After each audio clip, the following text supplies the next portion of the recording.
और पूज्य भगवान गौतम बुद्ध और मानव बाबा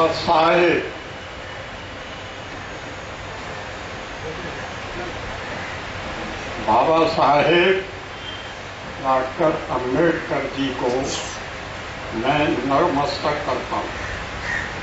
और आप सब महिला और पुरुष जो आज यहाँ उपस्थित हैं, सबको जय मूल निवासी।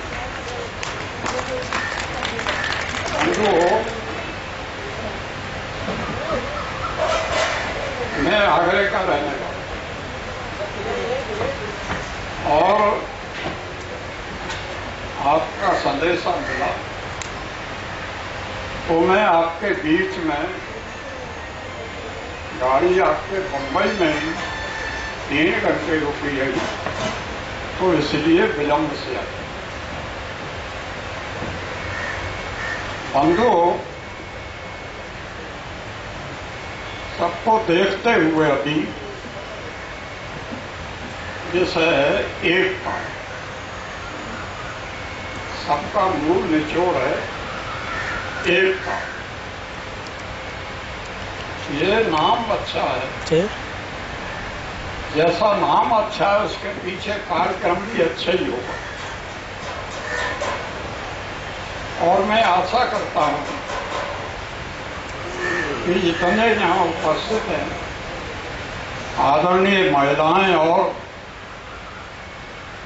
मेरी उम्र के युवक, इनमें सबसे ज्यादा जिम्मेदारी युवकों की है। भागदौड़ का काम, हर तरह का काम वो ज्यादा आसानी से कर सकता है। ये जो सामाजिक संस्था वाम से, इस पर बहुत थोड़ा ही मैं आपको बताना चाहता हूं कि ये कब बनी और कैसे बनी।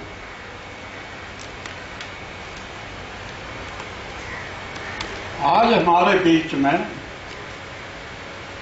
बंधुवर काशीराम भी नहीं है। ये बंधुवर काशीराम रोपड़ जिला खबासपुर गांव के रहने वाले। मैं इनके गांव में भी गया था। जाने का कारण क्या मैं नहीं जानता था। 1971 में बंधुवर काशीराम और बांगड़ साहब टिक्कर चौक, नई दिल्ली, वो साथी वहां रहते थे, आज वो भी नहीं। तो ये दोनों सज्जन 1971 में मेरे घर पर आए। तो न मैं नाम से जानता था न शकल से। हमारी एक फैक्ट्री थी जूते की, रूस को माल सप्लाई होता था। तो ये टेंट उतरे। नागपुर और पूना के लोगों ने इन्हें बताया कि आप कहीं बन जाओ, बड़े बड़े नेता हैं और वहां बन जाओ। आप आगरे में कैंट स्टेशन पर उतरना, वहां से कुंदू कटरा जगह ग्वालियर रोड, वहां जाके किसी से पूछ लेना, वो उनका घर बता देंगे, आप वहां चले। मैं तो अपनी फैक्ट्री चला गया था, मगर मेरे पिताजी थे, ये दोनों सज्जन काशीराम और बागड़ साहब दोनों मेरे घर पहुंचे। पिताजी ने बताया कि अगर हम आपको पता भी बता दें तो आप वहां पहुंच नहीं पाएंगे, वो शाम को घर आ जाएंगे, तब आपकी आराम से मुलाकात। ट्यूबवेल था, इनको कहा चलिए आप नहा धो लिए, खाना पीना खिलाया। मैं शाम को आया, उन्होंने बताया कि लाला ये 2 सज्जन दिल्ली से आए हैं आपसे मिलने। अब नाम और शकल से मैं जानता तो था नहीं, मगर सामने थे। मैंने उनका परिचय दिया, उन्होंने सारा बता दिया। मैं बीएससी करने के बाद आर्मी का रिसर्च सेंटर पूना में 2 में अफसर मेरी नौकरी रही, और मेरा नाम काशीराम है, रोपड़ जिला पंजाब का रहने। और वो बागड़ साहब जो उनके साथ आए थे, दिल्ली रहते थे, वो भी सर्विस करते थे, उनका परिचय भी दे दिया। जब परिचय हो गया कि ये तो ग्रेजुएट हैं, पढ़े लिखे हैं, तो मैंने उनसे ये जानना चाहा कि आपका आने का क्या मतलब। तब उन्होंने आने का मतलब बताया कि बाबा साहेब, जो हमारे बंधु साहब कहते हैं, ये गलत उच्चारण करते हैं। मेरा निवेदन है साहब न कहें, साहेब कहें, बाबा साहेब। साहब तो करोड़ों बना दिया आपने, भी सब साहब बैठे हैं, इंजीनियर साहब, डॉक्टर साहब, इंस्पेक्टर साहब, कलेक्टर साहब, कमिश्नर साहब, ये बनाने वाले कौन? तो उनको भी साहब आप कहेंगे तो ये व्यवहारिक में अच्छी बात नहीं, मेरी राय। आप अंतर होना चाहिए, बाप और बेटे को एक ही चीज से संबोधित करें अच्छी नहीं है। बाप है तो बाप का तो कुछ तो आदर बढ़ाओ, आदर बढ़ाते ना, वही साफ साफ कहते हैं। मेरी आपसे निवेदन है, बाबा साहेब कहें। जैसे कबीरपंथी लोग कबीर साहब को कबीर साहेब कहते हैं और सबको कबीरपंथी कहते हैं, तो उन्हें अंतर हो गया ना, साहेब और कबीरपंथी। जनता सब कबीरपंथी, और कबीर का उन्होंने सम्मान किया, अपने से सुपर कबीर साहेब। इसलिए मेरा आपसे नम्र निवेदन है कि आप भी जो उच्चारण करा करें कहीं भी, तो इस तरह बाबा साहेब कहकर बात करें। सोनलाल शास्त्री पंजाब के, उन्होंने किताब लिखी है, शायद आपने देखी हो, बाबा साहेब के संपर्क के 25 वर्ष उस किताब का नाम है। तो उन्होंने उसमें साहेब लगाया। तो ये होने के बाद उन्होंने परिचय दे दिया। मैंने आने का उनसे कारण पूछा, उन्होंने बताया कि बाबा साहेब 18 मार्च 1956 को आगरा आए थे। मैंने कहा आए थे, तो उन्होंने हम पढ़े लिखों के लिए क्या कहा था? मैंने कहा बाबा साहेब जी ने, आप पढ़े लिखे लाखों करोड़ों हो गए हो, बड़े बड़े अधिकारी हो गए, वो सबके लिए ये कहा था कि मैंने एक आदमी ने पढ़ लिख कर और इतना काम किया, और आज इतने लाखों पढ़े लिखे हो गए, बड़ी बड़ी लंबी लंबी तनख्वाहें लेते हैं। अगर वो तनख्वाह सिक्कों में अगर पोटली बांध दी जाए और उनको कहा जाए कि इसे उठा के अपने सर पर रख ले, रख नहीं सकते। आप में भी मुझे कोई नहीं दिखता कि किसी को 1,80,000 रुपया मिले तो वो सिक्कों में हो 400 का एक पसेरी हो जाती 5 किलो 5 से। तो इनमें कोई भी नहीं है जो इतने वजन को अपनी तनख्वाह को अपने सर पे रख ले। ये किसने किया? ये सारा कार्य परम पूज्य बाबा साहब ने किया। तो मैंने कहा उन्होंने 18 मार्च 56 को ये कहा था कि मैंने जो कार्य किया मगर इन पढ़े लिखे लोगों ने मुझे धोखा दिया। मैं साथ सोचता था ये वकील, बैरिस्टर, प्रोफेसर, तमाम बड़े पदाधिकारी होने के बाद ये समाज के साथ अन्याय है, इसमें कुछ ध्यान दें। मगर ये तो कोई लफ्ज ऐसा आ जाता है कि उसका वहां विकल्प नहीं है, आप उसे गलत न समझें। उन्होंने कहा ये तो टीवी बीवी इनके ही चक्कर में पड़े रहते।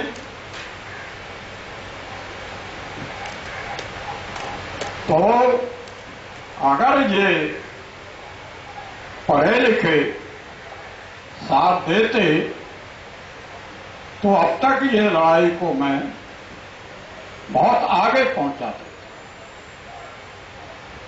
लड़ाई जीत तो ली मैंने, मगर एक इस देश में ऐसा बेईमान आदमी पैदा हुआ, एक दो से मतलब बिल्कुल ऊपर वाले, जात प्रथा के हिसाब से, वर्ण प्रथा के हिसाब से वो बेईमान आदमी ने मेरा पूरा कार्य हो गया, निर्णय हो गया। जो शासक था अंग्रेज, उसने निर्णय कर दिया और अंत में उसने ये निर्णय कर दिया कि जब हम भारत छोड़ेंगे तो सत्ता में 3 की हिस्सेदारी होगी।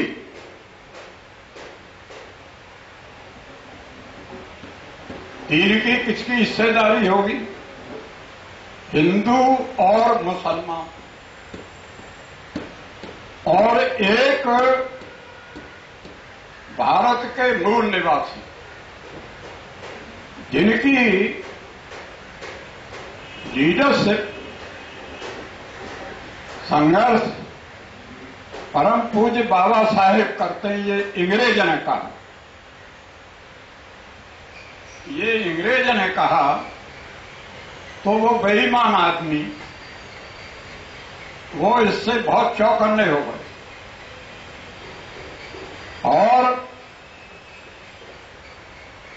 15 दिन तक उस बेईमान आदमी ने जिन्ना साहब का हर तरह का स्वागत किया। हर तरह में समझ लीजिए आप, वो खुरापाती था। मगर जिन्ना साहब ने ये कहा, उसने शर्त रखी कि आप बाबा साहेब डॉक्टर अम्बेडकर का साथ न दो।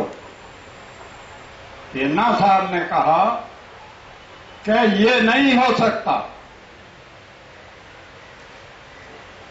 मैं अपने से अगर किसी को विद्वान मानता हूं भारत में तो बाबा साहेब डॉक्टर अम्बेडकर को मानता।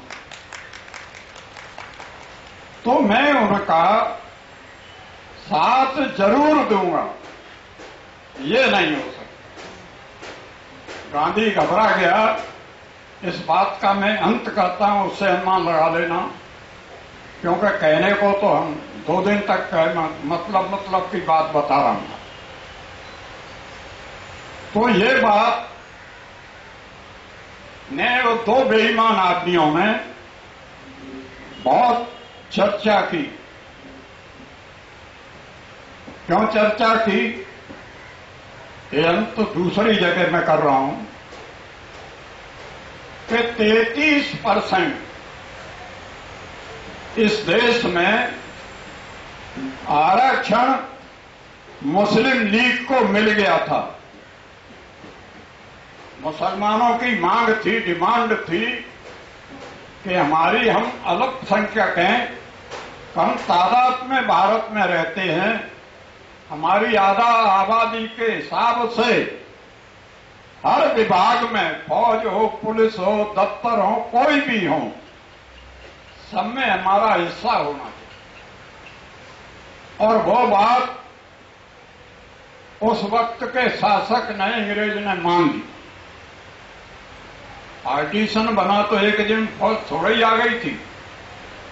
फौज में, पुलिस में, सब में उर्दू जबान चलती। बाबा साहब पहले से ही अब लगा दी जबान। उन्होंने सन 1917-18 में बरतानिया सरकार को ये कहा था, जो 28 साल की उम्र में पहला पत्र लिखा था उन्होंने बरतानिया सरकार को, पहली लाइन में ये था कि हम हिंदू नहीं हैं।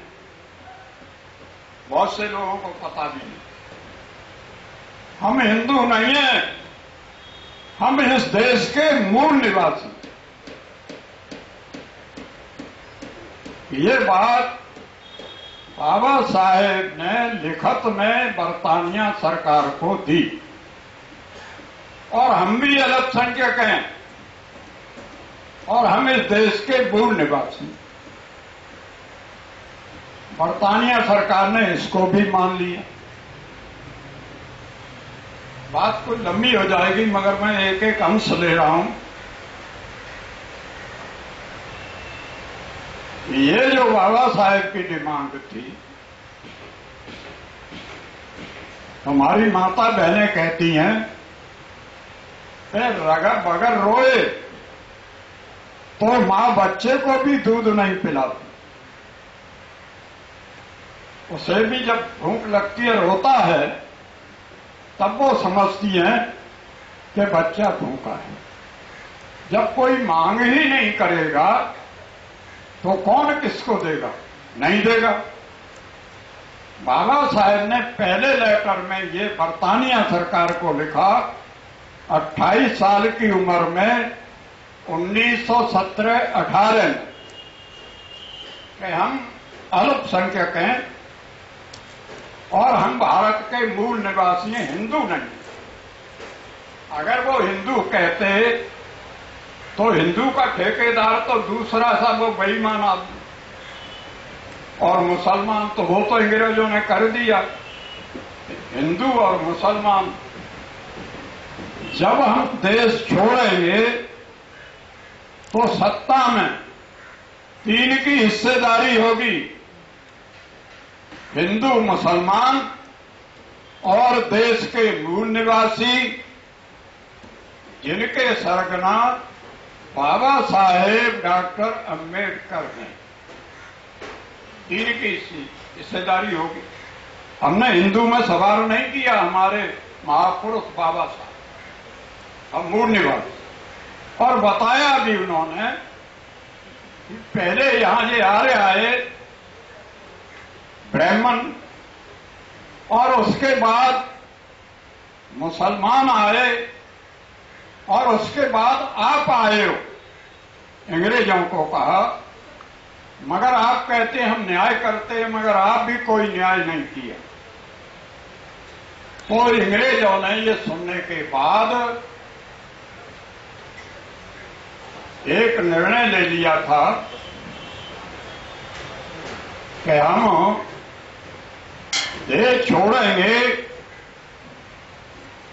तो भारत की सत्ता में हिंदू और मुसलमान और मूल निवासी, जिनके बाबा साहेब को उन्होंने माना। मगर उस बेईमान आदमी ने मुसलमानों को दे दो, कोई ऐतराज, पारसियों को दे दो, सिखों को दे दो, और भी कोई धर्मावलंबी हो, ईसाइयों को दे, मगर बाबा साहेब डॉक्टर अम्बेडकर जो मांग कर रहे हैं उनको न दिया। और ये बात उस वक्त के शासक अंग्रेजों ने ठुकरा दी, नहीं मानी।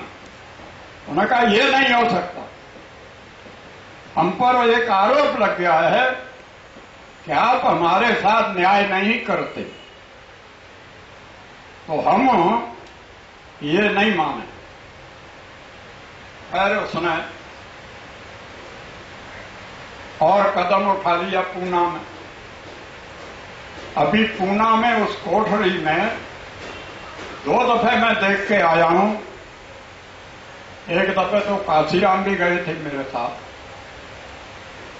बाबा साहेब घुसते ही उल्टे हाथ को दरवाजे से धातु की कुर्सी पर बैठे हुए, उनकी प्रतिमा, एक छोटी सी चौपाई है सामने, बहुत छोटी कोठरी, उस पर वो गांधी आधा नंगा आगा तन रखता था, वो यों होंठों से हाथ लगा के उस पर सामने बैठा।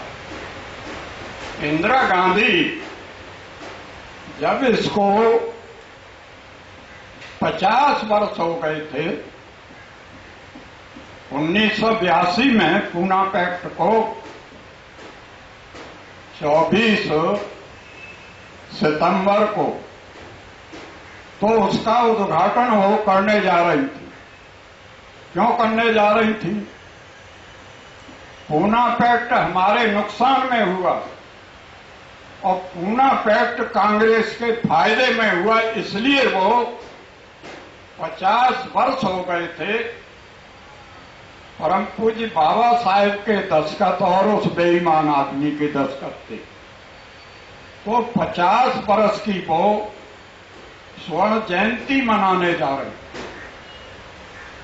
बंधुवर काशीराम, मैं और रामलाल कुरील मेंबर पार्लियामेंट और एक सोनकर साहब बनारस से आए थे, एमपी वो भी थे, हम 4 आदमी।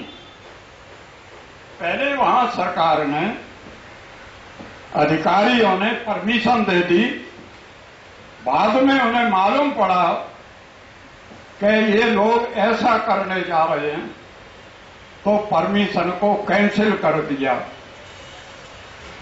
2 मेंबर पार्लियामेंट थे, हम मिले अधिकारियों से, हमने कहा देखो अगर ये आपने नहीं होने दिया तो मैं कल ही, हम लोग ये सवाल अस्पृश्यता का, भेदभाव का, अवैधानिक संविधान के खिलाफ आप उठा रहे। उन्हें घबराहट पैदा हुई तो उन्होंने इस शर्त पर परमिशन दी कि आप अपना ये जो उत्सव करने जा रहे हैं आप 10 बजे खत्म कर देना। बंधुवर काशीराम चक्कर में पड़ गए। हमने इशारे में कहा ठहरिए आप, अरे हमारा काम हो जाए, 2 घंटे को हो जाए, हमें कोई ऐतराज नहीं, हम 10 बजे खत्म करें। हटके काशीराम ने 10 बजे कैसे खत्म कर दोगे? मैंने कहा अभी आपका ज्ञान छोटा है, शिक्षा का नहीं, रोजमर्रा व्यवहारिक ज्ञान जो है वो अभी छोटा है। अरे हम एक दफे बैठ जाएं तो किसी का बाप हमें उठा सकता है?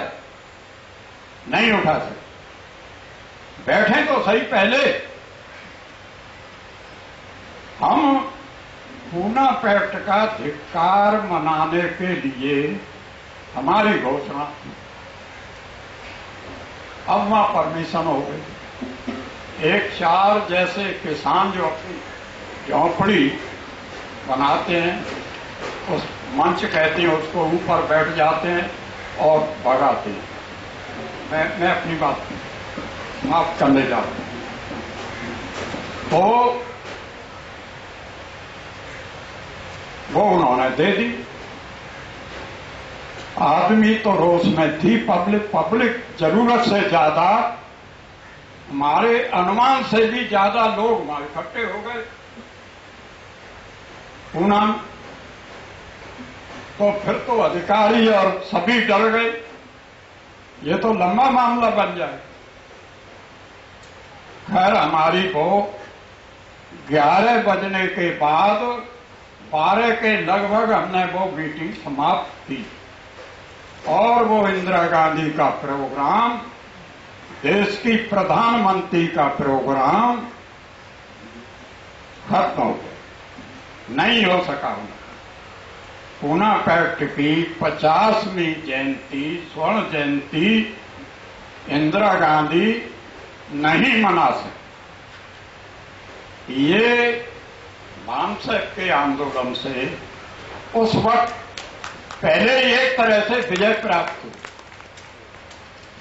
तो हम तो कई दफे जेल जा चुके। मैं तो 46 में बाबा साहब ने एक ही आंदोलन किया पार्टीशन से पहले, और सारे देश में लाखों आदमी गए। तो हमें तो कोई डर नहीं। ये होने के बाद बंधुवर काशीराम की हिम्मत बढ़ गई कि अब पब्लिक हम जो सोचते हैं वो करने के लिए तैयार है।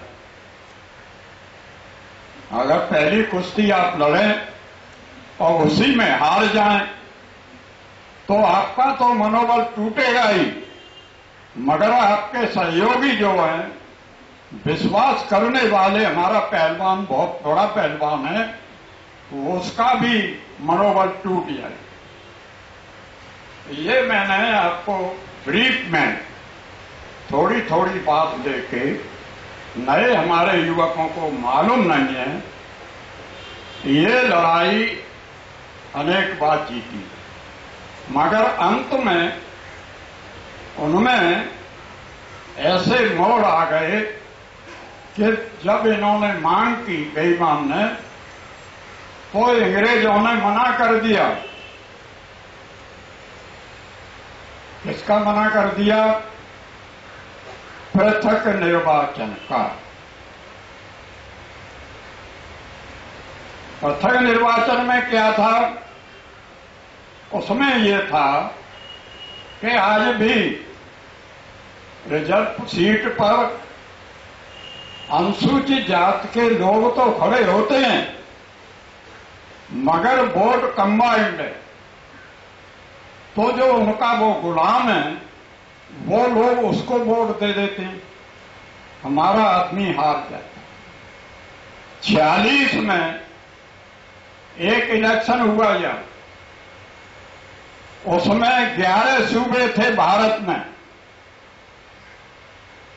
पूरे भारत में सूबे 11 थे और 627 रियासतें थी। तो उन रियासतों पर तो नियंत्रण अंग्रेजों का था, मगर चुनाव हुआ 46 में, तो उसमें वो मिला जुला इलेक्शन हो गया था।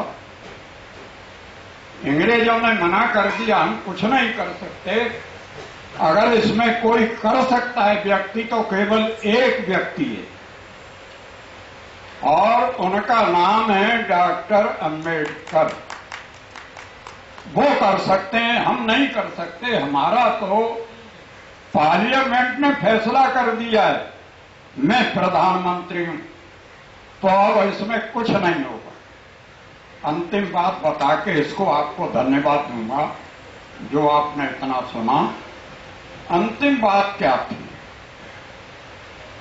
बहुत से लोगों को याद होगा, गांधी ये कहता था कि पाकिस्तान मेरी लाश पर बन सकता है, मेरे जीते जी नहीं बनेगा। फिर वही दो बेईमान आदमी जाकर माउंटबेटन से ये कहा कि पाकिस्तान कबूल, जो कह रहा था नहीं बनेगा, फिर उन्होंने कबूल किया। क्यों कबूल किया? 3323 मैं भूल नहीं करता तो 56 हो गए हैं। अब अपोजिशन कितना रहा? 44। यही तो रहा ना, 56 और 44 100। तो उसके दिमाग में ये आ गई कि ये 56 लोग, मैंने 15 दिन प्रयास किए, जिन्ना हटता नहीं है, ये हमारी चटनी बनाता है। ये भेद था। अंग्रेजों ने पूछा तो उनको कह दिया कि कोई आदमी कर सकता है तो वो एक व्यक्ति है, वो है बाबा साहेब डॉक्टर अम्बेडकर। उनकी ये मांग थी, पार्लियामेंट ने मान ली। तब उस बेईमान आदमी ने पूना में उस कोठरी में आमरण अनशन किया और हमारे युवकों का सबका भाग्य उससे अंधकार में चला। ये बात मैंने ब्रीफ में ये बता दी। एक अंतिम बात बताकर, जो आपका उद्देश्य है, मैंने आपका ये बोर्ड पढ़ा, ये तो मैंने देखा ही नहीं। ये था तो काशीराम जब आए थे तो वो बात वहीं छोड़ दी मैंने। इन्होंने कहा कि परम पूज्य बाबा साहेब ने जो बात कही है, मैं भी पढ़ा लिखा हूं, वजीफा लिया है, फीस माफ थी, मेरा बाप तो मामूली काम करता, तो मैं पढ़ा लिखा होने के नाते उन्होंने जो 18 मार्च 1956 को आगरा में कही कि पढ़े लिखे लोगों ने धोखा दिया है, मैं उसको दूर करूंगा, मैं घर नहीं जाऊंगा, मैं शादी नहीं करूंगा, मैं कोई मकान नहीं बनाऊंगा, संपत्ति इकट्ठी नहीं करूंगा। मैंने कहा अगर आप ये करेंगे तो मैं आपका तन मन धन से साथ दूंगा। और 71 से 73 तक टेलीग्राम मेरे पास रखे हैं और काशीराम के बहुत लेटर कागज हैं, एक मैं दिखाऊंगा। तो वो ये काम पांच साहब का नाम 71 से 73 तक विचार विमर्श ये सब करने के बाद ये निर्णय लिया गया कि इन पढ़े लिखे लोगों को इकट्ठा किया जाए। क्या नाम हो, बाम से तय कर लिया। ये काम हम दोनों लोगों ने करने के बाद, फिर लंबी बात हो जाएगी, उसको छोड़ता हूं, कभी फिर मौका मिलेगा। तो ये खापड़े और दीना बहाना, ये तो जब बन गई है संस्था, नामकरण हो गया और 5 साल तय किया हम गर्म में काम करेंगे, तो बहुजन संगठक अखबार और प्लस इंडियन इंग्लिश का नागपुर से मंथली, ये 2 समाचार पत्र निकले और ये लड़ाई बढ़ते बढ़ते बहुत आगे निकल गई। महिलाओं ने भी बहुत साथ दिया, जेल गई। ये सब होने के बाद ये बामसेफ बनी। फिर यहां ये 2 लोगों ने साथ दिया, कुछ और लोग थे हमारे महार बंधु, वो तो हट गए बाद में, मगर ये 2 लोगों ने साथ दिया, खापड़े और दीना बहाना। दीना बहाना जात से राजस्थान के थे, वाल्मीकि थे, तो वो लड़ाई काशीराम ने लीगल कानूनी लड़ी और वो बहाल हो गए और उनका ट्रांसफर दिल्ली हो गया। तो ये जो आज आप लेके चल रहे हैं एकता, बुजुर्ग ही कहते हैं कि एकता में तो बहुत शक्ति और बिखरा में बहुत नुकसान। तो ये हम और मंचों से भी करते रहे, किया है। मैं 50 से ज्यादा 90 से ज्यादा ऊपर चल रहा हूं। 68 साल मेरी शादी को हो गए, 90 से ऊपर चल रहा हूं।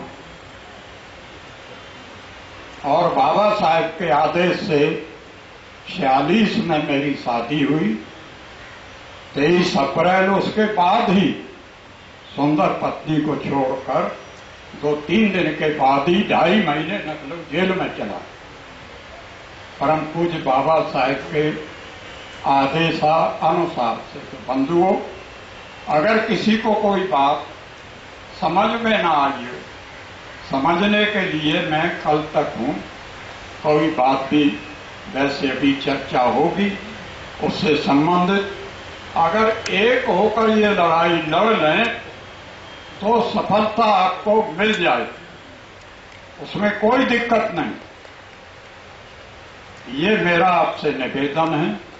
और जो बंधु इसमें शिरकत कर रहे हैं, भागदौड़ कर रहे हैं, लिखापढ़ी कर रहे हैं, वो एकता करने वाले कोई भी हों, किसी गुट के हों, वो धन्यवाद के पात्र। मैं भी ये करता रहा हूं, चाहे वो राजनीय संघ के एक मिला के। तो वो अब बात कहने का यहां समय भी नहीं है। अगर कोई आपको अरुचि लगी हो मेरी बात, मैंने तो जो हुआ है वो आपको बताया, तो उसे कोई बुरा न माने। और जो ये विषय है बगैर आंदोलन के, आपको आज का सत्ताधारी पक्ष आसानी से देने वाला नहीं। मेरी तो भविष्यवाणी थी कि अब ये 14 के बाद अगला इलेक्शन 2019 में होगा। और मेरा निश्चित मत शायद मैं रहूं कि 19 में इस देश में परिवर्तन होने वाला है। आपको बुद्धि और अकल आ गई सब लोगों को, तो ये उससे पहले भी हो सकता है। इन लक्ष्यों के साथ मैं आपसे विदाई लेता हूं। 2 दिन रहूंगा, आपसे मिलता जुलता रहूंगा। नमो बुद्धाय, जय भीम और जय मूल निगम।